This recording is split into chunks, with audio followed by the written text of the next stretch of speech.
Sevgiden kuydu bu yüreğim cem. Üşengenin boldu en ağır derdim. Senge duymasdan kaldı bu kalbim.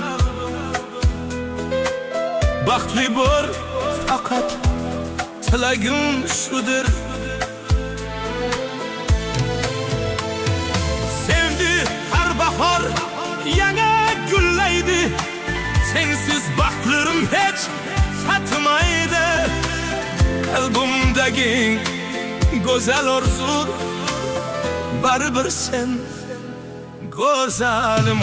Şamallar essin ismini alıp yüreğimge hidin salıp gelip bu yürekte uçmaz muhabbet. Şamallar essin seni esletip alamlar içra koyup gittim. Koşları kalam sanamını sevdim. Telbalarça yürekni verdim. Yamalmagan joy kalmadı endi. U boshqacha juda boshqacha yüreğimge dard bo'ldi asta.